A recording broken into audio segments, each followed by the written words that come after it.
una vez más a todos. Le invito a que abra su Biblia en el libro de los Hechos, capítulo 1. Hechos, capítulo 1, versículo 26. El día de hoy vamos a ver el tema número 14 de la serie Los discípulos, gente como yo.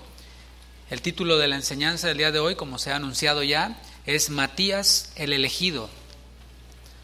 Leemos Hechos, capítulo 1, versículo 26. Cuando ya lo tenga, diga: ya lo tengo, o ya estoy ahí, o amén.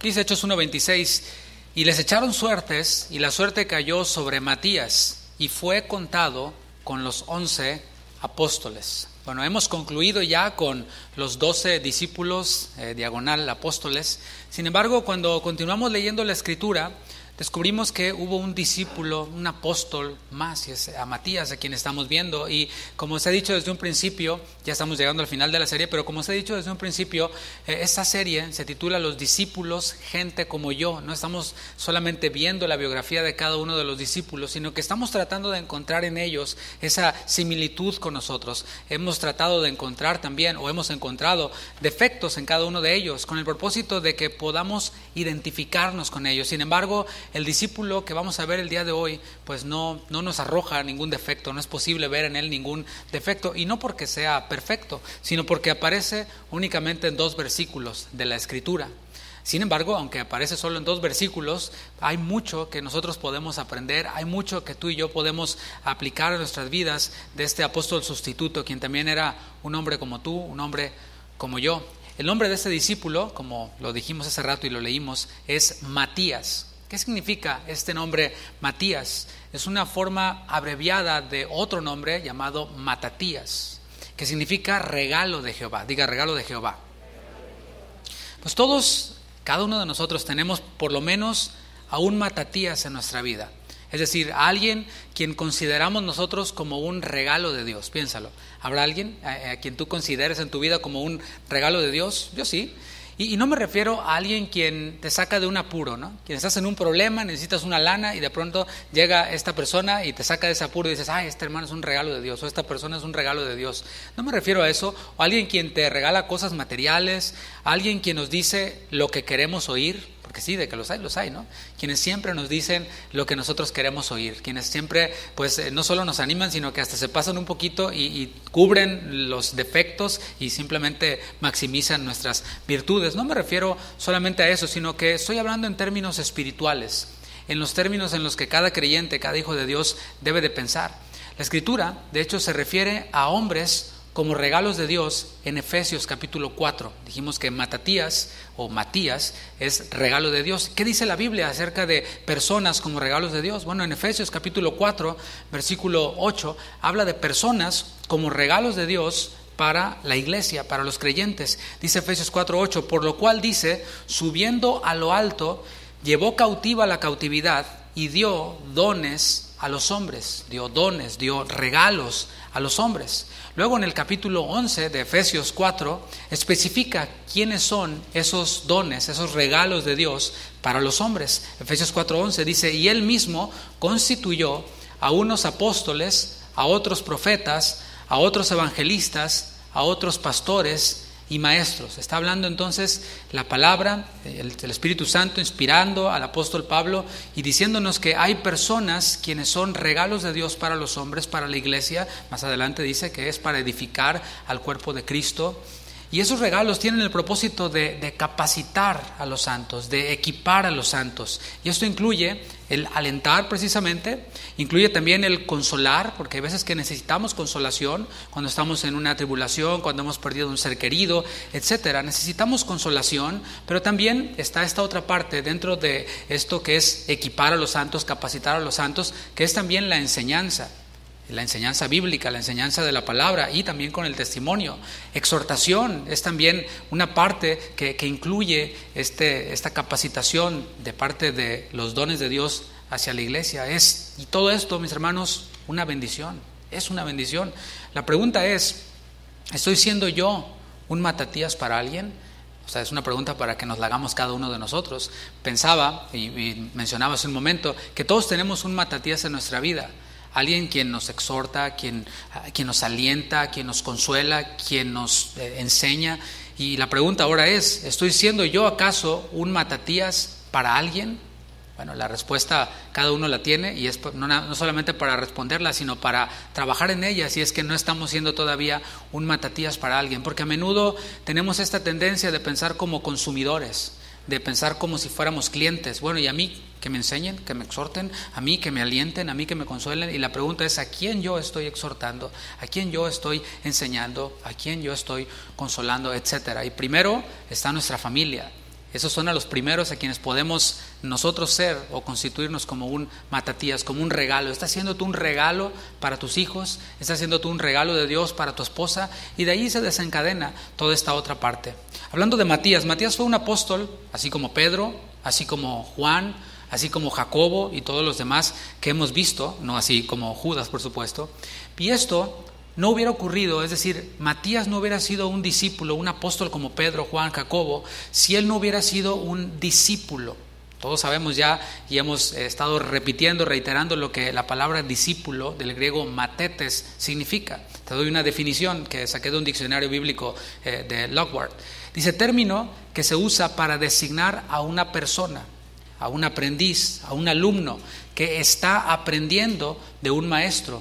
Y me gustó esta definición porque habla de un verbo que está continuo, que está aprendiendo, no que aprendió. O sea, no es como que ya aprendí, ya me gradué y ya me titulé. No. La titulación va a ser cuando el Señor venga por su iglesia o cuando nosotros vayamos a la presencia de Dios. Ahí va a ser la titulación, la entrega de los galardones y todo este asunto. Pero el punto es de que esta palabra discípulo es alguien quien está aprendiendo constantemente, continuamente de un maestro.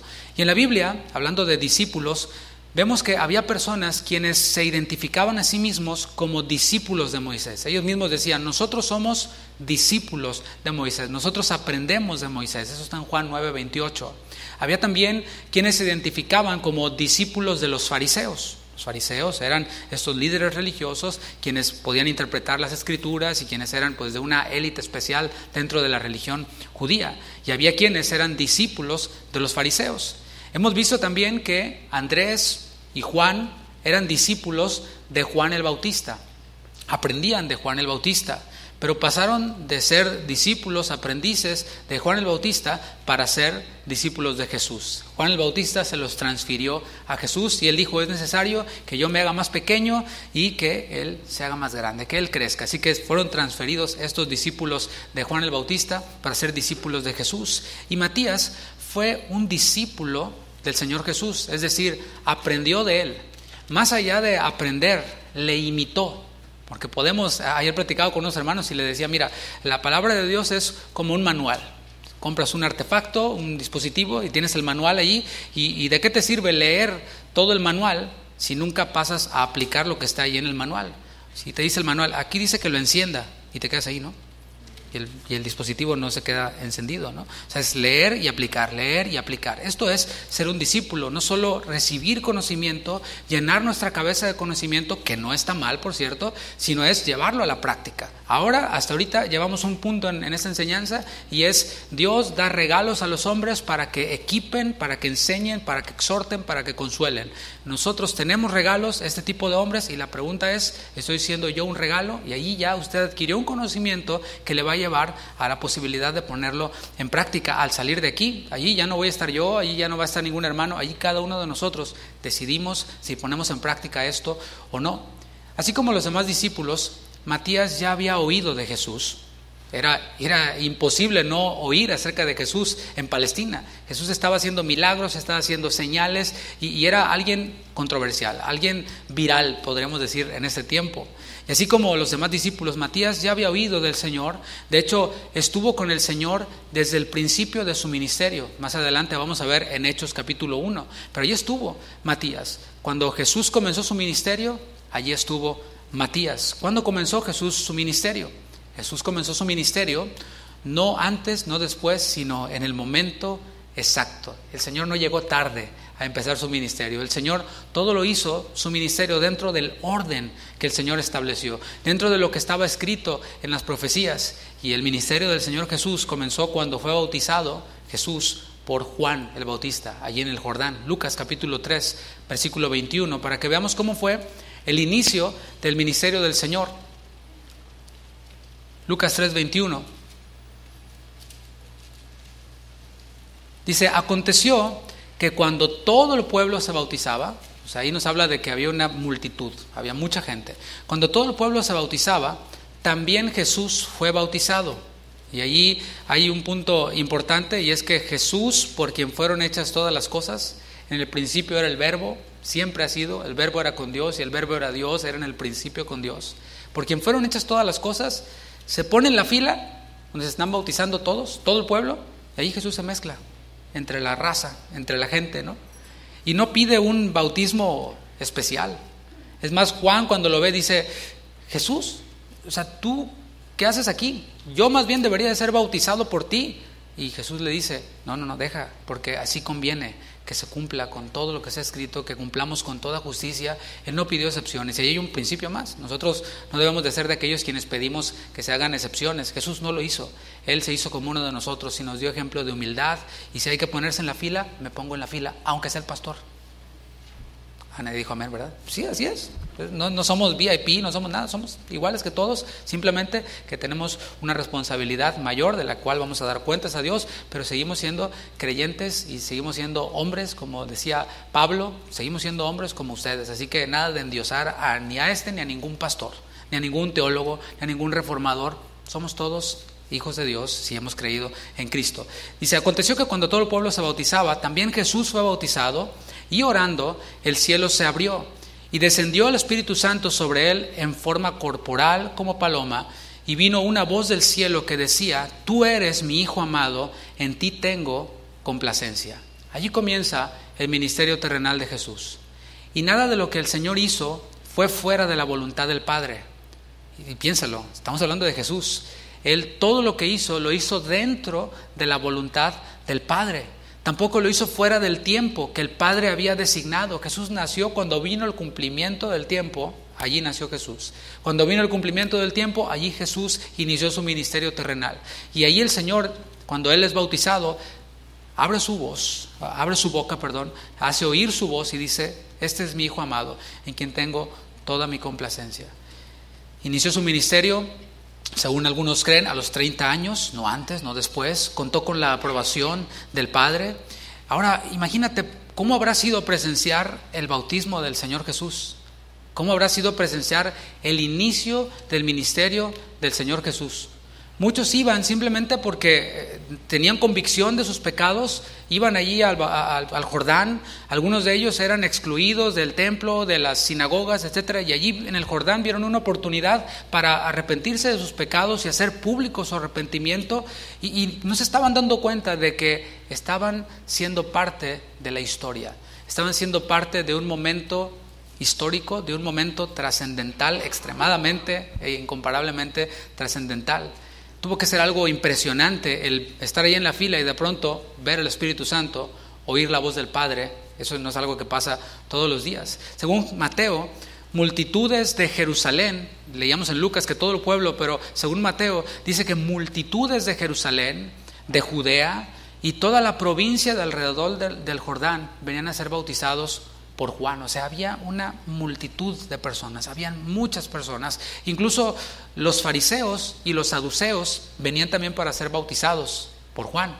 El punto es que muchas personas fueron testigos y estuvieron presentes en aquel día, en el inicio del ministerio del Señor Jesús. De hecho, también muchos se bautizaron. La pregunta es, ¿cuántos permanecieron ahí?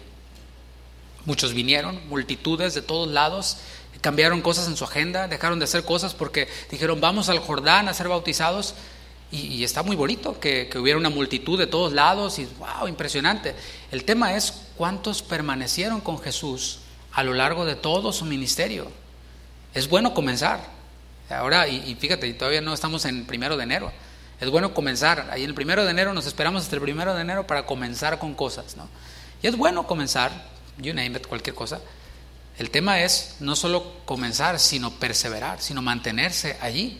Según Hechos 1, que también veremos más adelante a detalle, Matías no solo estuvo allí, entre las multitudes, en el comienzo del ministerio del Señor Jesús, no solo estuvo allí, él permaneció con Jesús, permaneció haciendo este ministerio que el Señor estaba desarrollando o acompañándolo en el desarrollo de su ministerio. Y Matías no fue seleccionado en la primera ronda, ¿te acuerdas que hemos visto? Esta primera ronda cuando llamó a Pedro, cuando llamó a Juan, cuando llamó a Jacobo, Andrés, etcétera. Bueno, no fue elegido en la primera ronda, en la primera selección, pero participó del ministerio de Jesús como uno de los 70. Él no dijo, bueno, pues ya se completó el número, bueno, pues ya me voy. No, él no renunció, él continuó allí perseverando. En Lucas capítulo 10 vemos que había 70 discípulos más del Señor Jesús. Habían estos 12, pero había también otro número grande de discípulos que eran 70, los cuales también participaban en el ministerio del Señor Jesús. Lucas capítulo 10, versículo 1, leamos juntos, desde el 1 hasta el 12. Después de estas cosas, designó el Señor también a otros 70, a quienes envió de 2 en 2 delante de él a toda ciudad y lugar a donde él había de ir. O sea, se adelantaba toda una comitiva para preparar el camino al Señor. Y iban estos 70 y les decía, aquí está el Señor Jesús mismo dándoles instrucciones a estos 70. Fíjate cómo no dijo el Señor, no vemos aquí, después de estas cosas el Señor llamó a voluntarios y les dijo, pues ahí lo que puedan echarme la mano, pues échenle ganas y les agradezco mucho. No. Él los designó a estos 70 y los envió de 2 en 2 y les decía, la mies es mucha, mas los obreros, ¿cuántos? Pocos. Ya no son multitudes ahí en el Jordán queriéndose bautizar. Hay muchos que quieren estar en el inicio, quieren bautizarse, quieren pues la efervescencia, pero ya cuando se trata de poner las manos en el arado, porque dice aquí obreros, ¿y un obrero de qué nos habla? De aquel quien trabaja, de aquel quien se arremanga, de aquel quien tiene que llegar antes, tiene que irse después, tiene que cambiar su agenda, modificar su agenda. Allí ya no aplica el voluntariado. Ya los que me conocen saben que yo soy enemigo número 1 de esa palabra voluntariado. Allá afuera está bien, en el Salvation Army está bien, pero en la iglesia de Cristo yo no veo que el Señor haya llamado a voluntarios, aunque todo lo que hacían era voluntariamente. Pero está hablando aquí de obreros y les está dando instrucciones y les dice, los obreros son pocos, por tanto rogad al Señor de la mies que envíe obreros a su mies, no voluntarios, obreros a su mies. Id, he aquí yo os envío como corderos en medio de lobos. No llevéis bolsa, ni alforja, ni calzado, y a nadie saludéis por el camino. Esto era para no perder tiempo, no era como que les estaba diciendo sean maleducados, sino que no pierdan tiempo, porque el saludo para ellos les quitaba mucho tiempo, ¿no? Les dice, no saluden a nadie por el camino. Versículo 5, en cualquier casa donde entréis, primeramente decid, paz sea a esta casa, y si hubiera allí algún hijo de paz, vuestra paz reposará sobre él. Y si no, se volverá a vosotros. Y posad en aquella misma casa, comiendo y bebiendo lo que os den, porque el obrero es digno de su salario. No os paséis de casa en casa. En cualquier ciudad donde entréis y os reciban, comed lo que os pongan por delante. Y sanad a los enfermos que en ella haya. Y decidles, se ha acercado a vosotros el reino de Dios. Mas en cualquier ciudad donde entréis y no os reciban, saliendo por sus calles, decid, aún el polvo de vuestra ciudad que se ha pegado a nuestros pies, lo sacudimos contra vosotros. Pero esto sabed, que el reino de Dios se ha acercado a vosotros, y os digo que en aquel día será más tolerable el castigo para Sodoma que para aquella ciudad. Entonces, estos 70 discípulos, a los que el Señor les dio instrucciones muy precisas, quise leerlo todo para que veamos que el Señor les dijo punto por punto, no les dijo, ay, como se les ocurra, ahí como sientan, como quieran, me están haciendo un favor. No. Instrucciones precisas. Y estos 70 fueron discípulos fieles, diga fieles. Estos discípulos fieles hicieron lo que el Señor les mandó hacer. Todo esto que el Señor les dijo que hicieran, ellos lo hicieron. Y yo le doy gracias a Dios porque la palabra nos muestra que aunque hay multitudes, hay también obreros que son pocos, y esos pocos que hay yo veo que son fieles, y yo quiero ser de esos pocos obreros que hay que son fieles, no porque yo sea mejor que nadie, sino porque sé quién está conmigo. Él dijo, yo estaré con vosotros todos los días hasta el fin del mundo, cuando estés haciendo mi obra, yo te apoyo. Pero hay veces en las cuales nosotros agarramos nuestro propio rumbo y decimos, Señor, échame la mano, y el Señor no te dijo que hicieras eso. El punto es de que ellos fueron fieles, hicieron lo que el Señor les mandó hacer, Y lo vemos en el mismo capítulo 10, pero en el versículo 17, cómo ellos hicieron lo que el Señor les mandó hacer y después volvieron. Eso es bien interesante también. Volvieron para dar un reporte, volvieron para rendir cuentas. ¿A quién? Al Señor que los había encomendado. Su obediencia, la obediencia de estos discípulos, de estos 70, les abrió la puerta para ser usados todavía más por Dios. Les abrió la puerta para incluso aprender cosas más profundas del Señor Jesús, para recibir encomiendas de mayor responsabilidad. Versículo 17, ahí Lucas 10. Y volvieron los 70 con gozo. Primero los envió el Señor, ahora ellos regresan. Y regresan con el Señor y regresan con gozo, diciendo: Señor, aún los demonios se nos sujetan en tu nombre. Y les dijo: yo veía a Satanás como un rayo que caía del cielo. He aquí os doy potestad de hollar las serpientes y sobre los escorpiones y sobre toda fuerza del enemigo, y nada os dañará. Mas no os gocéis de esto, que los espíritus se os sujetan. Antes, gozaos que vuestros nombres están escritos en los cielos. En aquella misma hora Jesús se alegró en espíritu y dijo: yo te alabo, oh Padre, Señor del cielo y de la tierra, que escondiste estas cosas a los sabios y a los entendidos, y las has revelado ¿a quiénes? A los pequeños. Entonces estos 70 no eran una erudición, no eran lo más brillante, las mentes más brillantes, eran personas como tú y como yo, que quizás no seamos muy brillantes, pero que estamos dispuestos a ser fieles a Dios. Así, Padre, porque así te agradó. Todas las cosas me son entregadas de mi Padre, y nadie sabe quién sea el Hijo sino el Padre, ni quién sea el Padre sino el Hijo, y a quien el Hijo lo quisiere revelar. Y vuelto particularmente a los discípulos, dijo: bienaventurados los ojos que ven lo que vosotros veis, porque os digo que muchos profetas y reyes desearon ver lo que vosotros veis y no lo vieron, y oír lo que oís y no lo oyeron. Muchos hubieran querido estar en ese lugar donde estaban esos 70, aprendiendo del Señor Jesús. Fíjate lo que el Señor les estaba enseñando aquí en esta porción que acabamos de leer. Ellos regresan y dicen: Señor, ¿se cumplió lo que dijiste? Pues obvio sí, es el Señor, ¿no? Y el Señor les dice: pero no se maravillen tanto con las señales, con todo esto que yo les dije que iba a acontecer, que iba a suceder. Más bien regocíjense de que ustedes me pueden ver. Regocíjense de que pueden verme a mí manifestado, más grande que cualquier cosa que nosotros podamos hacer en la obra de Dios, en el ministerio, es Dios mismo. No podemos olvidarnos del Señor de la obra, haciendo la obra del Señor. No podemos deslumbrarnos con eso y dejar al Señor fuera y decir: ahora sí, Señor. No, el Señor siempre nos recuerda esto. No se olviden de todos sus favores. No se olviden de que sus nombres están escritos en el libro de la vida. Y así ellos, en obediencia al Padre, los 70, pudieron aprender esta lección. Una lección de humildad, una lección de rendición, una lección de sujeción y obediencia al Padre. El Señor Jesús terminó la obra para la cual Él fue enviado. Eso está en Juan 17, versículo 4. Inició su ministerio, enseñó a 12, envió a 70, enseñó, sanó, hizo señales, milagros. Y llegó un punto en el que el Señor dijo: ha terminado ya mi misión, mi ministerio en este tiempo. En la cruz del Calvario el Señor dijo: consumado es. Ya está terminado. Eso está en Juan 19:30. Y allí el precio del pecado fue pagado. El Señor como sustituto llevó nuestro pecado y no se quedó allí muerto, no se quedó en el sepulcro, resucitó al tercer día y resucitado apareció a sus discípulos también como había estado profetizado, y también fue recibido en los cielos. Después de aparecer a sus discípulos por 40 días, ascendió a los cielos. El cuerpo glorificado del Señor asciende a los cielos. ¿Y qué crees? Allí estaba Matías. Según el relato de Pablo, el Señor Jesús apareció a más de 500 hermanos. Y tú dices: 500 es un buen, ¿no? Sobre todo si vas a hacer una quinceañera y les vas a invitar la comida, pues es un buen número, ¿no? 500 personas. Pero ahora compara 500 con las multitudes que estaban en el bautismo del Señor Jesús. Ya como que eran incontables las multitudes. Ahora ya el número de 500 como que ya se reduce, ¿no? Si lo comparamos con esas multitudes. Pero Matías estuvo allí, estuvo entre las multitudes al principio cuando se bautizó el Señor Jesús, y estuvo también entre estos 500 hermanos a los cuales el Señor se apareció. Estuvo también allí cuando estaba el Señor Jesús ascendiendo a los cielos.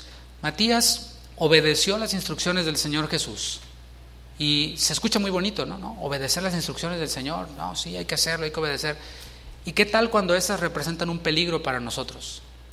Todo está bien con las instrucciones del Señor siempre y cuando no interfieran con mi agenda. Siempre y cuando no representen para mí un riesgo, no representen para mí ajustes que yo tenga que hacer. Y es que, mis hermanos, el Señor tiene su voluntad, ya está, Él no la va a cambiar, Él no la va a modificar porque es que acá el brother no puede. ¿Verdad que no? Es ilógico, ¿no? Sin embargo, a veces con nuestro comportamiento parece que pensamos así. Pensamos que el Señor pueda modificar su plan, su voluntad por nosotros, y no. Somos nosotros quienes tenemos que hacer ajustes en nuestra vida, modificar cosas en nuestra vida para unirnos al plan de Dios, para unirnos a lo que el Señor ya tiene determinado hacer y lo va a hacer, pase lo que pase.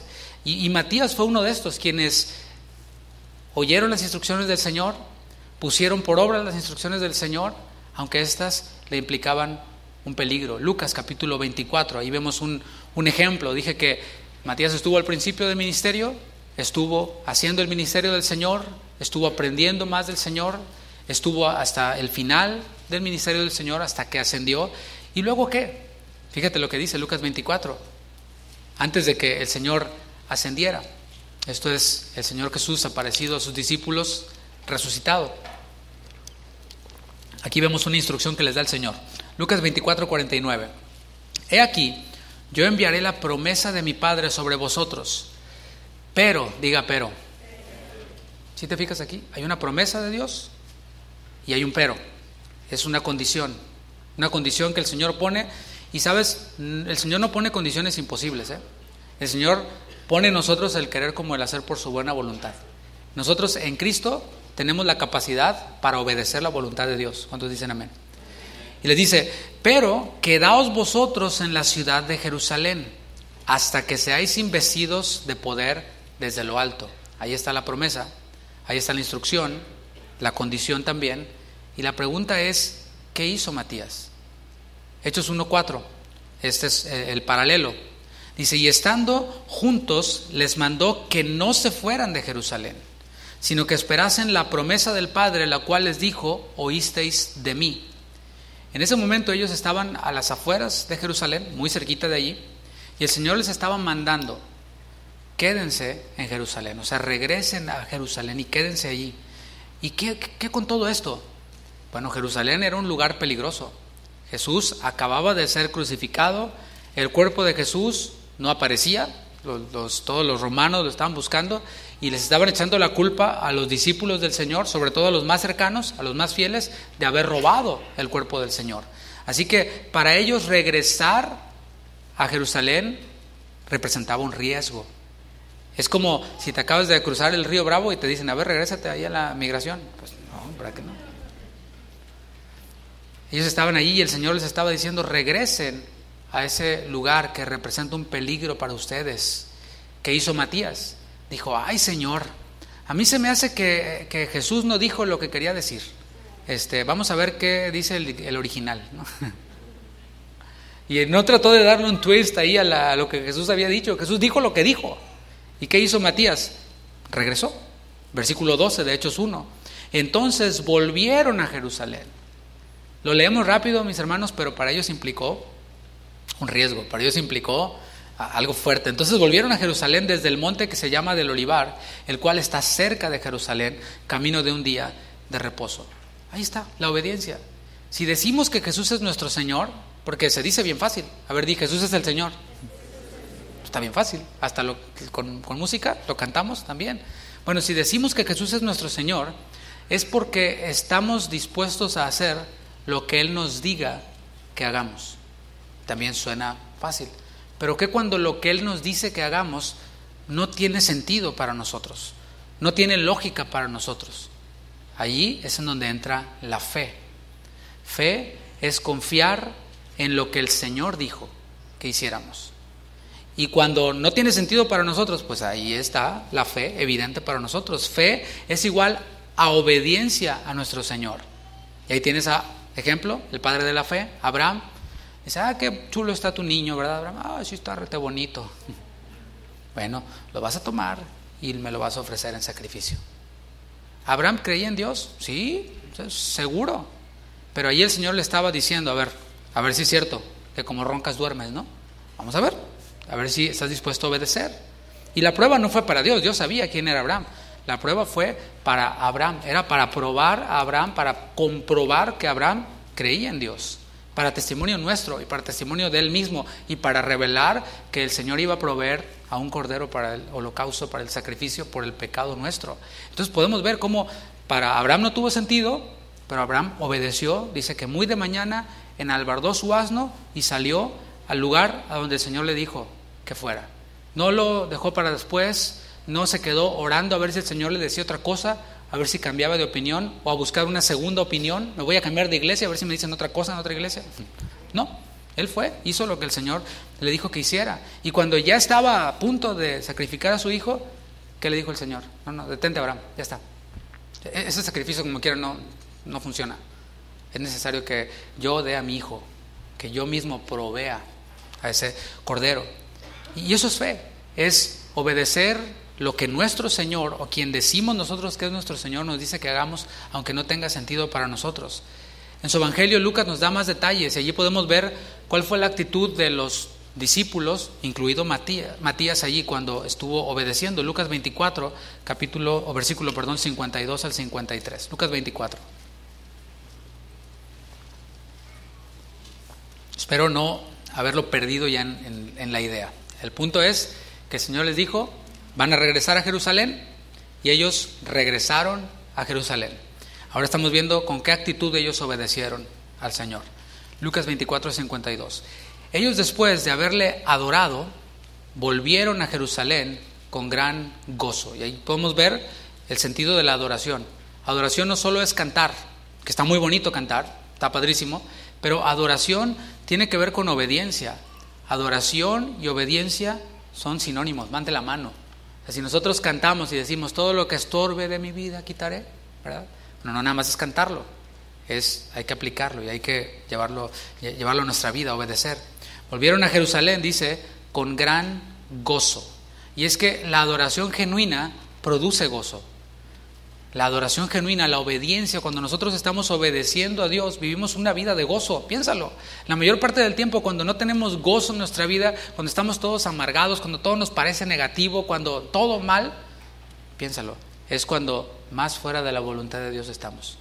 Es cuando estamos haciendo nuestra propia voluntad, estamos haciendo nuestro propio rollo, y el gozo nos es quitado. Pero cuando estamos nosotros obedeciendo a Dios, cuando estamos en comunión con Dios, hay gozo. Dice versículo 53, y estaban siempre, o sea, continuamente en el templo. ¿Cómo? Alabando y bendiciendo a Dios. Amén. O sea, de sus bocas salían alabanzas a Dios. Su vida misma era una vida de obediencia a Dios. Y allí podemos ver el estado ideal del hombre antes de estar en la presencia de Dios. El estado ideal del hombre es haciendo la voluntad de Dios. ¿Cuántos dicen amén? Y Matías estaba allí, él estaba rodeado de personas que eran diferentes entre sí mismos. Es decir, había personas de diferentes edades, con diferentes perfiles, de diferentes oficios, de diferentes clases sociales, pero tenían en común una cosa, y era que eran discípulos del Señor Jesús, y era que querían obedecer a Jesús y que no les importaba el peligro que corrieran, porque sabían que si ellos estaban haciendo la voluntad de Dios, el Señor los iba a guardar y a proteger.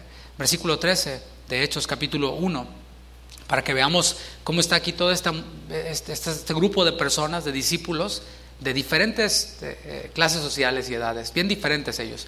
Dice Hechos 1:13, y entrados subieron al aposento alto, donde moraban Pedro y Jacobo, Juan, Andrés, Felipe, Tomás, Bartolomé, Mateo, Jacobo, hijo de Alfeo, Simón el celote y Judas, hermano de Jacobo. Todos estos perseveraban unánimes, ¿cómo? En oración y ruego, con las mujeres y con María, la madre de Jesús, y con sus hermanos. Ahí estaban en este aposento alto, todos ellos. Los hemos visto a cada uno de ellos. Unos pescadores, otro recaudador de impuestos, otro se cree que era un celote, alguien bien apasionado por la política, vamos a dejarlo ahí. Todos de diferentes contextos. Y había mujeres también. Estaba la madre del Señor. Todos ellos estaban unánimes en oración. Estaban orando al Señor, estaban rogando al Señor: Señor, no tardes más y cumple la promesa que nos dice. Aquí estamos obedeciéndote, ahora esperamos tu promesa.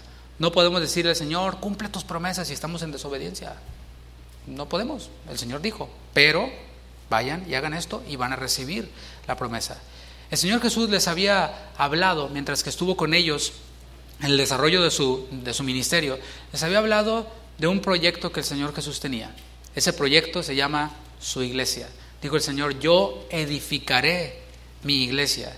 Y ese proyecto tenía que ver con salir a hacer discípulos a Judea, a Samaria y hasta lo último de la tierra. Pero para eso iban a necesitar un poder sobrenatural, el cual iban a recibir allí en Jerusalén, el poder del Espíritu Santo. Y mientras que ellos recibían este poder sobrenatural, poder del Espíritu Santo para ir y hacer discípulos, ellos esperaban.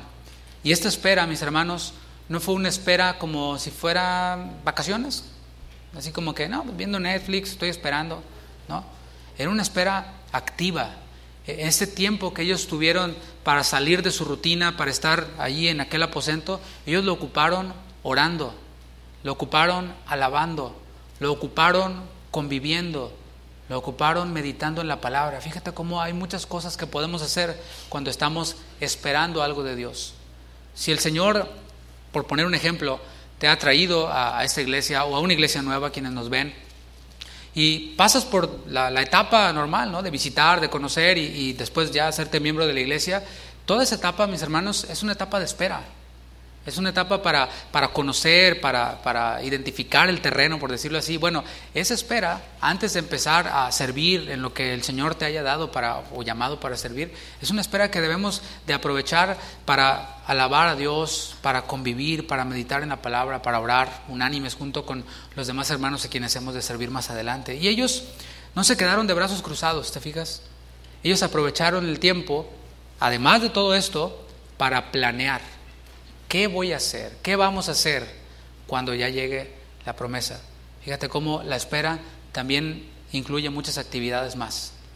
La espera era no para salir, sino quedarse allí mientras oraban, alababan y también planeaban. Planear nos habla de preparación. Ellos estaban planeando cómo iban a llevar a cabo el proyecto de Jesús. Estaban checando que no faltara ningún detalle para que el Señor no los agarrara desprevenidos. Y nunca se me olvida, una vez que yo platiqué con mi pastor en México, de donde yo soy originario. Él es un varón de Dios, de hecho es pariente nuestro, y él es americano, entonces tiene su acento todo bien americano, ¿no? Del español. Entonces recuerdo que yo estaba bien joven, como unos 13 años, y yo llegué con el pastor y le dije, pastor, el Señor me llamó a las naciones a predicar y a llevarla, ¿sabes? ¿No? Tendría toda esa onda. Y el pastor, bien tranquilo, me dijo, no, muy bien, ¿ya tienes pasaporte? No, casi no.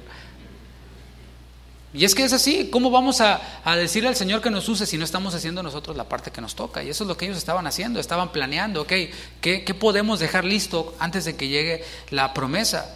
Y el plan que nosotros vemos aquí, que ellos llevaron a cabo, respondía a una necesidad y también fue planteado por uno de los apóstoles. Recuerda, a uno de los apóstoles le fueron dadas las llaves del reino. ¿Te acuerdas quién es? Pedro. A Pedro el Señor, después de que Pedro hizo esta declaración, tú eres el Cristo, el Hijo del Dios viviente, el Señor Jesús le dijo, y tú eres Pedro, y sobre esta roca, sobre la declaración de que yo soy el Cristo, voy a edificar mi iglesia. Y le dijo, y a ti te serán dadas las llaves del reino. Y esto no quiere decir que Pedro está en la entrada del cielo con un llavero. No. Eso es como fábula, ¿no? El punto es de que Pedro fue y predicó aquí en Pentecostés lo que va a ocurrir. Él predicó a los samaritanos, él predicó a los gentiles y él dijo, órale, ahí está la puerta abierta, a partir de ahora todos pueden entrar. Y podemos ver cómo este apóstol Pedro tenía esta, de alguna manera, responsabilidad sobre los demás apóstoles. Y podemos ver en el capítulo 15 de Hechos 1 cómo es que surge esta necesidad, cómo empiezan ellos a planear y a prepararse para la llegada de la promesa y para llevar a cabo el proyecto de Jesús. Dice Hechos 1:15, en aquellos días Pedro se levantó en medio de los hermanos y los reunidos eran como 120 en número. Órale, ya se redujo el número, ¿ves? Empezaron multitudes, 500 hermanos, pero aquí nomás hay 120. Y dijo: varones hermanos, era necesario que se cumpliese la escritura en que el Espíritu Santo habló antes por boca de David acerca de Judas, que fue guía de los que prendieron a Jesús, y era contado con nosotros, y tenía parte en este ministerio. Este pues, con el salario de su iniquidad, adquirió un campo, y cayendo de cabeza se reventó por la mitad, y todas sus entrañas se derramaron. Y fue notorio a todos los habitantes de Jerusalén, de tal manera que aquel campo se llama en su propia lengua Acéldama, que quiere decir campo de sangre. ¿Qué es lo que estamos viendo aquí? Lo que estamos viendo es de que ellos están ya esperando, en cualquier momento el Señor va a enviar su promesa, pero solo vemos 11 de los apóstoles, solo vemos 11, falta uno. Y el número 12 para ellos era un número importante. ¿Por qué? Porque representaba las 12 tribus de Israel. El Señor estaba edificando su iglesia, un pueblo, y Él decidió elegir a 12 en un principio y ahora nada más había 11. Judas ya no estaba. Así que la pregunta era, ¿sería necesario ocupar ese lugar, llenar ese vacío, esa vacante que dejó Judas? Bueno, la respuesta, mis hermanos, está en la palabra. Y aquí podemos ver cómo toda necesidad que haya en la iglesia, pero también en nuestra vida, debe de buscarse la respuesta en la palabra. Y allí podemos darnos cuenta. ¿Y qué es lo que hace Pedro? Bueno, él cita las Escrituras. Versículo 20, estamos ahí en Hechos capítulo 1. Ahora el versículo 20 dice: porque está escrito. Esa debe de ser lo que rija nuestras vidas. ¿Por qué hace frío? No, porque está escrito. ¿Por qué hace calor? No, porque el gobierno, no. Porque está escrito. Si está escrito, lo creemos, lo hacemos, lo llevamos a cabo, aunque choque con nuestro paradigma, aunque choque con el clima o con el gobierno o lo que sea, ¿no? Porque está escrito en el libro de los Salmos, o sea, capítulo y versículo, ¿eh? No, por ahí dice: ayúdate que yo te ayudaré. No. Sea hecha desierta su habitación. Esto está en Salmo 69, 25. Y no haya quien more en ella, y tome otro su oficio. Eso también está en el libro de los Salmos, Salmo 69. Podemos ver cómo lo que habla Pedro, con la autoridad que recibió de parte del Señor, tiene una base en las Escrituras. Y dice, sí, o sea, ¿sería necesario que otro llenara la vacante de Judas? Pues yo puedo creer que no, pero ¿qué dice la palabra? ¿No? La palabra dice que sí. Dice: tome otro su oficio. Y la palabra griega usada aquí para oficio es bien interesante, y es la palabra episcopeo. Y significa mirar, significa ejercer supervisión, de donde viene episcopo, de donde viene, se traduce también como el pastorado y todo esto. Así que, según las Escrituras, el espacio que dejó Judas no se podía quedar vacío. Eso es lo que a las conclusiones a las que uno llega cuando está inmerso en la palabra. Si estamos viendo Discovery Channel o cualquier otra cosa, pues raramente el Señor nos va a hablar, ¿verdad? Pero cuando nosotros vamos a la palabra, el Señor nos habla y nos da respuestas para situaciones puntuales en nuestra vida, y más las que tienen que ver con su iglesia. Así que cuando ellos ven las Escrituras se dan cuenta de que el lugar no se podía quedar vacío. Y quiero aclarar, Judas no fue sustituido porque murió. Te aclaro esto. Y tú dices, ¿cómo? Bueno, ahora te va de este lado. Pedro murió. ¿Y quién sustituyó a Pedro? El primero de los apóstoles murió allí mismo en el libro de los Hechos, fue Jacobo. ¿Y quién lo sustituyó? No. ¿Por qué fue sustituido Judas? Porque apostató, porque simplemente entregó al Señor y él mismo, por su propia voluntad, decidió llenar ese espacio para uno que iba a traicionar al Señor, uno cercano al Señor que le iba a traicionar. Así que mientras ellos esperaban, descubrieron esta necesidad de ser nuevamente 12 apóstoles. Y la necesidad se apoyaba con las Escrituras. La Biblia dice que eso es una necesidad, las Escrituras dicen que eso es una necesidad, sí. Ahora vamos a ver en el versículo 21 cómo un líder espiritual guía a la comunidad de creyentes espirituales a atender a las necesidades. Ya está la necesidad, están las Escrituras, ahora vemos cómo se lleva a cabo. Dice el versículo 21, es necesario, ya lo vi en la Escritura, ahora es necesario pues que de estos hombres que han estado junto con nosotros todo el tiempo que el Señor Jesús entraba y salía entre nosotros, déjame detengo allí. Esta necesidad que ellos encuentran en las Escrituras de ser nuevamente 12 y estar preparados para cuando el Señor envíe a su Espíritu Santo, esta necesidad ellos la suplieron de entre ellos mismos, ¿te fijas? Ellos no salieron a buscar otro lado. no pusieron un anuncio en el periódico o por los postes. Esta mañana le enseñaba a mi esposa una de esas propagandas sponsored en Facebook de una iglesia en algún estado, donde decía job opening, se solicita líder de alabanza para una iglesia, y venían todos los requisitos, y venían si hay que tener high school diploma y no sé qué, como si fuera una empresa. Y alguien comentó abajo y decía que las iglesias paguen taxas. Ya me voy a meter en un tema ahí que a lo mejor es controversial, pero sí, si quieres tratar la iglesia como si fuera un negocio, como si fuera una empresa de hombres, pues que pague impuestos como las empresas de hombres. Pero estamos viendo aquí cómo ellos no pusieron ese tipo de anuncios en Facebook. Ellos dicen que de ellos mismos tomaron y empezaron a hacer esta selección. No eligieron a cualquiera tampoco, solo porque pues hay que llenar el hueco, pues metan a cualquiera. No. Hay unos requisitos, versículo 22. Comenzando desde el bautismo de Juan, ahí estaba, hasta el día en que de entre nosotros fue recibido arriba. Y allí, acuérdate, había 120, y a lo mejor dijeron, no, pues yo ya fui. Porque yo empecé a seguir a Jesús a la mitad de su ministerio, o yo no estuve en el día del bautismo de Jesús. Resulta que ese día me mandaron a comprar no sé qué, y no llegué y estuve allí cuando Jesús fue bautizado, qué sé yo, ¿no? Pero se empezó a cerrar el filtro. Dice, uno se ha hecho testigo con nosotros de su resurrección. Después de este filtro que vemos aquí, solo quedaron dos personas, versículo 23, y señalaron a dos, a José, llamado Barsabás, que tenía por sobrenombre Justo, y a Matías, a quien estamos viendo el día de hoy.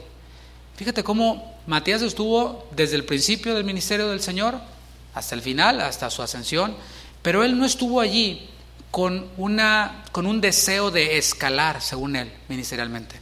Él no estuvo allí y dijo, no, pues aquí voy a seguir porque a lo mejor me toca hueso. Porque pues no estuve en la primera selección, pero a lo mejor hay una segunda, y bueno, ya que voy a estar para que me toque algo. No, él no estuvo para ser promovido.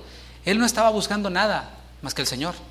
Él no estaba buscando ninguna posición, como si estuviéramos hablando de una empresa del mundo, sino que él estaba buscando hacer la voluntad de Dios, servir a Dios. Y es que la obra de Dios, como dije, no es una corporación en donde vas escalando. No, yo ya empecé desde abajo. Bueno, pues si el Señor te vuelve a mandar abajo, pues vamos abajo otra vez. Y si nos lleva para arriba, o para donde nos lleve, ¿o no? No es una corporación donde uno va escalando, donde uno va ganándose posiciones, va ganando poder. No, es el cuerpo de Cristo. La iglesia es el cuerpo de Cristo, y el Señor a cada uno lo coloca en donde el Señor quiere. Así que si el Señor quiere que yo esté funcionando en una parte del cuerpo, mira, no importa lo que hagan otros, yo voy a permanecer allí donde el Señor me dejó. Y la misma certeza debes de tener tú. Dios espera de cada uno de nosotros fidelidad. No importa qué parte del cuerpo te tocó ser, el Señor sigue esperando fidelidad. Esto que estoy diciendo se dice rápido, pero es profundo, porque a veces, no, pues yo nomás soy el que barre la iglesia. Nah, o sea, si voy nadie se va a dar cuenta, o si no voy nadie se va a dar cuenta. No, el pastor sí, porque pues él es el que predica. No, de todos espera la misma fidelidad. Ay, es que pues Juan Luna está de tiempo completo y el pastor, bueno, de ellos sí. No, también de todos. Es que yo soy voluntario. ¿Y yo qué? ¿Me tienen a la fuerza? Juan, ¿te tenemos a la fuerza o qué? No. O sea, de todos se espera fidelidad. ¿Cuántos dicen amén? Y vamos a ver cómo se toma la decisión para el sucesor de Judas Iscariote, versículo 24. Dice, y orando, ahí está la clave, dijeron, tú, Señor, que conoces los corazones de todos, muestra cuál de estos dos has escogido para que tome la parte de este ministerio y apostolado de que cayó Judas por transgresión para irse a su propio lugar. Pues hizo allá donde le tocaba ir. Podemos ver aquí cómo ya cuando quedaron estos dos, después de pasar todo este filtro, de establecer que era necesario con las escrituras, vemos cómo ellos hacen esta selección y dicen, nomás nos quedan dos. No dijeron, a ver, José, ve y haz campaña.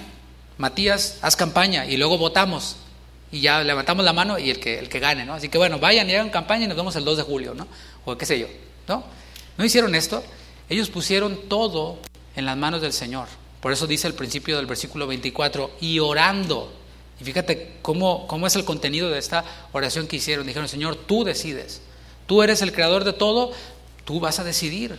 Después recurrieron a un método común para los judíos. Versículo 26. Y les echaron suertes. Echar suertes era, o es una referencia aquí al Urim y el Tumim. Se trataba, te leo aquí una explicación del Urim y el Tumim. Se trataba de un instrumento diseñado para tomar decisiones sobre la base de una pregunta concreta. Aquí estamos viendo una situación concreta, susceptible de ser respondida por sí o por no, similar a una moneda. O sea, cuando tomas águila o sello o cara o cruz, qué sé yo. Dice, podrían haber sido palos de varios tamaños, piedras planas parecidas a las monedas o alguna especie o clase de dados. Por ejemplo, eso está también en la Escritura. Vemos cómo también se echaron suertes en otras ocasiones. Para la expiación se seleccionaba a un macho cabrío, igual, por suertes. Hacían filtros, quedaban dos y lo echaban por suertes. Eso está en Levítico 16. Pero también para los diferentes oficios en el templo, para las diferentes funciones en el templo, también se determinaban echando suertes. Te leo primero de Crónicas 25. No tienes que ir ahí, yo te lo leo, va a aparecer. Dice primero de Crónicas 25. Y el número de ellos con sus hermanos, instruidos en el canto para Jehová, todos los aptos, me encanta esto, fue de 288. Y echaron suertes para servir por turnos. ¿A quién le va a tocar un día, otro día? Entrando el pequeño con el grande, lo mismo el maestro que el discípulo. Por eso, tomado este principio de aquí, en paréntesis, nosotros enseñamos a los adolescentes que desde niños están siendo formados, no los dejamos que vuelen solos, siempre hay uno mayor con ellos, uno adulto con ellos que está allí, pues instruyéndolos, formándolos y si hay necesidad, pues dándoles algunas instrucciones más puntuales. La base de los primeros discípulos era el judaísmo, volviendo con esta elección de echar suertes. Y no debe de sorprendernos que ellos eligieran a Matías, José, que de estos dos eligieran a uno por medio de el echar suertes. Recordemos que ellos estaban todavía bajo el viejo pacto, todavía no recibían el Espíritu Santo, quiero decir. Ahora veamos quién fue el elegido para tomar este oficio que dejó vacante Judas Iscariote. Dice el versículo 26 de Hechos 1, la segunda parte. Primero dijo, y les echaron suertes, dice, y la suerte cayó sobre Matías, y fue contado con los 11 apóstoles. Matías, el regalo de Dios, fue elegido por Dios sin intervención humana. Era lo que ellos podían hacer para que no hubiera una intervención humana. Dijeron, ahí está, Señor, tú decides. Y lo que tú decidas, para nosotros está bien. Proverbios 16:33 dice, la suerte se echa en el regazo, mas de Jehová es la decisión de ella. Esa es la base para que ellos hicieran esto. Así que, ahora, no estoy diciendo que cuando salgas a comer ahorita, ¿a dónde vamos? ¿No? ¿A los chinos o italiano? Y echan suerte. No. Ahora tenemos al Espíritu Santo y tenemos otras herramientas, ¿no? Es Dios mismo el que constituye la función para cada uno y lo hace como Él quiere, lo hemos visto. Sin embargo, ¿de dónde echa mano Dios? O sea, Dios constituye a unos apóstoles, profetas, evangelistas, pastores y maestros para la edificación del cuerpo de Cristo, que pues es el proyecto que todavía sigue vigente, ¿no? El Señor todavía no acaba con su iglesia, todavía no viene por su iglesia, todavía no son las bodas del Cordero. Entonces el Señor constituye a cada uno como Él quiere, pero echa mano ¿de quiénes? De quienes están perseverando. Echa mano de quienes están siendo fieles. Es lo que yo veo en las Escrituras, ¿no? No se trata, quiero aclarar, de perseverar para conseguir algo. Estoy perseverando para recibir algo, para llenar un puesto, etcétera. No. Se trata de perseverar y punto. No es perseverar para recibir algo, sino perseverar y punto. Y algo bien interesante, porque a menudo nos centramos en Matías y ya este otro José, al que llamaban Barsabás, queda como ya. Pero hay algo interesante, que José no dijo, no, yo no estoy conforme con la decisión. Otra vez echen las suertes. No, él simplemente aceptó lo que el Señor había decidido y dijo, Matías, bien, adelante. Y es que, mis hermanos, seguir a Cristo, servir a Cristo, ya es un privilegio. Así que Matías no tuvo ninguna objeción, ni tampoco dijo, pues yo ya me voy de este aposento, bye. No, él aceptó la voluntad de Dios, porque ya seguir a Cristo es un privilegio. Ser salvo ¿Qué más podemos pedir? Señor, bendíceme. Hemos sido bendecidos con toda bendición espiritual en Cristo. Ya. Pero el Señor, fíjate, es tan lleno de gracia que todavía nos da la oportunidad y el privilegio de servir en lo que sea. Y nos da mayores responsabilidades al que es fiel. Al que es fiel en lo poco, el Señor obviamente le da mayor responsabilidad. Echa mano de los que están allí perseverando. No vuelve a aparecer Matías en el relato bíblico, porque ya hasta ahí. Sin embargo, podemos asumir que él se dedicó a hacer lo que cualquier otro apóstol hacía, que era predicar, que era apacentar el redil con la palabra.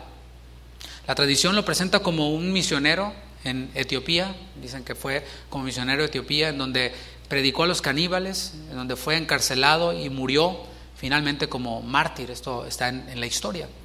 Según otra tradición, Matías predicó en Judea y fue apedreado por los judíos en Jerusalén, y después de que lo apedrearon lo decapitaron. Esta es también otra acta sactorum en donde está esta información. Matías nos deja un ejemplo de perseverancia, es lo que podemos ver en él. Perseverancia desinteresada. Porque hay quienes perseveran con un interés, pero Matías nos muestra perseverancia desinteresada. Cuando se hizo la selección y él no quedó seleccionado la primera vez, él siguió perseverando y estuvo ahí. Él es un claro ejemplo también de renuncia a cualquier aspiración personal para responder a lo que el Señor decidiera. Y aquí el Señor nos deja un llamado ya para ir concluyendo. Si tú estás perseverando en Cristo, si tú estás perseverando en su palabra, en obediencia, en lo que Él dice en su palabra, y Él te elige para cualquier llamado particular, porque hemos visto esto anteriormente, de que hay un llamado general para todos los creyentes. O sea, ningún creyente puede decir, no, el Señor no tiene ninguna tarea para mí, yo aquí estoy. No. A todos los creyentes nos ha sido dado el ministerio de la reconciliación, que es predicar el Evangelio, que es llevar las buenas nuevas. Ese es un llamado general para todos los creyentes. Y mira, con ese tenemos tiempo para ocuparnos, ¿no? Pero también hay llamados particulares que el Señor hace. Lo estamos viendo con Matías. Y si el Señor nos elige a nosotros en esta perseverancia y haciendo el llamado general para todos los creyentes, nos elige para cualquier llamado particular, la pregunta es, ¿cómo vamos a responder? Porque vemos bien bonito, qué bonito sería servir a Dios. Sí, pero implica un montón de sacrificio, implica un montón de cambios. Ese es el punto. La pregunta es, ¿cómo vamos a responder al llamado que el Señor nos haga? De la elección de Matías aprendemos también a cómo tomar decisiones. Y con eso termino. Vemos de esta elección de Matías que las decisiones se toman en comunión con Dios.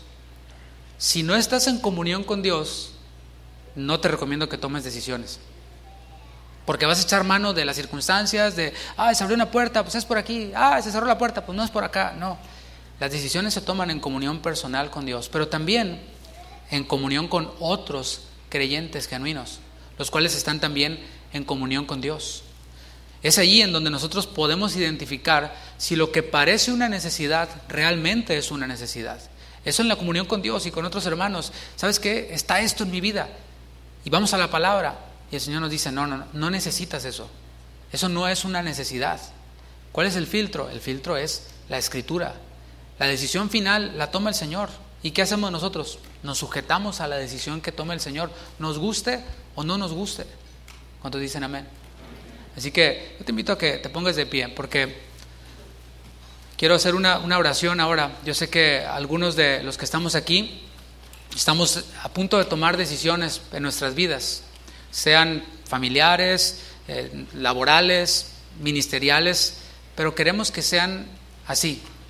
Esa es la enseñanza que nos deja Matías, a perseverar, pero también a tomar decisiones sabiamente, a tomar decisiones con la palabra de Dios como filtro, y que podamos decirle, Señor, esto que yo anhelo, que yo deseo, ¿realmente lo necesito? Es una pregunta que es fuerte.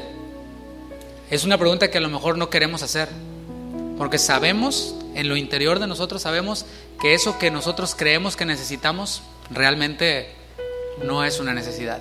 Simplemente tenemos un capricho que queremos que se haga sí o sí, con Dios o sin Dios. Pero es bueno que después de haber sido expuestos a la palabra y a cómo Matías fue elegido, podamos decirle al Señor: Señor, está esto en mi vida, este anhelo, este proyecto, esta decisión, ¿es necesaria o no? Muéstramelo en tu palabra y yo me sujetaré a lo que tú decidas, me guste o no me guste. Oremos. Señor, gracias. Gracias porque tu palabra es tan llena de sabiduría, es la sabiduría eterna, la misma sabiduría tuya. Y podemos, Señor, al ser expuestos a ella y al ver en la elección de Matías, podemos ver también, Señor, cómo se toman decisiones. Pero sin duda, Padre, si hay alguien aquí quien no se ha arrepentido de sus pecados, oramos, Padre, para que tu Espíritu Santo, quien convence de pecado, de justicia y de juicio, esté haciendo esa obra. Confiamos en que lo está haciendo. Y la parte que nos queda a nosotros como incógnita es cómo responderán aquellos quienes son expuestos a tu evangelio. Cómo responderán aquellos quienes están siendo por tu Espíritu convencidos de pecado y de justicia y de juicio. Pablo dijo: cuando yo me encontré con el Señor, no fui rebelde al llamado de Dios. Que no haya aquí, Señor, nadie quien al ser expuesto a tu evangelio sea rebelde, sino que pueda, Señor, tomar esa decisión de confiar en ti. Tú lo hiciste todo. No hay nadie quien pueda llegar a hacer o acercarse siquiera a hacer lo que tú hiciste. Por eso tú mandas a todo hombre en todo lugar a que se arrepienta. Y no hay ningún mérito, Señor, en creer en que lo que tú hiciste fue suficiente para pagar por nuestro pecado. Y si hay alguien aquí, Señor, quien está hoy siendo convicto de pecado, Señor, es nuestra oración que va conforme a tu voluntad, que tú no quieres que nadie perezca. Oramos, Señor, para que aquel quien está siendo expuesto a tu evangelio, a tu palabra, pueda, Señor, arrepentirse y decirte: Señor, perdona mis pecados. Pueda decirle: Señor, ven y gobierna en mi corazón. Yo confío en que lo que tú hiciste es suficiente. ¿Cómo he de resistirme si no hay salida? ¿A quién iremos si solo tú tienes palabras de vida eterna? Esa obra solo la puedes hacer tú, Señor. No mi elocuencia, no mi brillantez para expresar o para conectar ideas, ni siquiera un sistema teológico. Es una obra, Señor, que tú haces en los corazones de las personas. Oramos, Señor, también por aquellos quienes han creído en ti, aquellos quienes se han arrepentido ya de sus pecados. Oramos, Señor, para que continúen perseverando. Si esa es tu oración, dile: Señor, quiero perseverar y voy a perseverar. Con tu ayuda he de perseverar. Pues tú dijiste, Jesús, que separados de ti nada podemos hacer. Tú dijiste: si permanecéis en mí y mi palabra permanece en vosotros. Ahí queremos, Señor, caminar, perseverando, caminando en tu voluntad, con tu palabra como guía nuestra. Y que en esta perseverancia, Señor, podamos tomar buenas decisiones. Primero, que desde ahora, antes de que llegue esa fecha de un nuevo año, podamos empezar a identificar aquello que vamos a decidir, y que nuestros propósitos tengan que ver contigo, tengan que ver con tu palabra, con tu voluntad. Y llegarnos a hacer esta pregunta: ¿será realmente necesario esto que yo estoy planeando? Estando dispuestos a que el Señor elimine eso. Queremos, Señor, vivir de así, dispuestos a lo que el Señor quiere, a lo que tú quieres para nosotros, Señor. Gracias, Señor.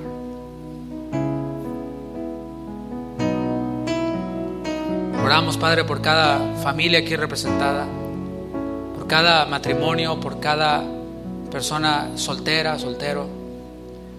Señor, que tu voluntad sea sobre todas las cosas. Esa es la diferencia entre una religión y una relación contigo. Las religiones nos enseñan y nos guían a hacer nuestra propia voluntad, haciendo unas cuantas cosas, prendiendo unas cuantas veladoras, rezando unos cuantos rosarios o qué sé yo. Pero en la comunión contigo podemos poner nuestros anhelos, nuestros sueños, nuestros propósitos, nuestros deseos y decir: Señor, haz lo que tú quieras. Gracias, Padre, por tu palabra. Gracias por este tiempo. Gracias por cada uno de mis hermanos, Señor. Qué bendición es estar juntos en armonía recibiendo tu palabra. Llévanos con bien a nuestros hogares y que esta semana en la cual retomamos actividades, que permanezca tu palabra fresca en nuestra mente, en nuestro corazón, y que vivamos como siervos tuyos y tú como nuestro Señor. En el nombre de Jesús. Gracias, Padre. Amén. Amén. Puedes darle un fuerte aplauso al Señor.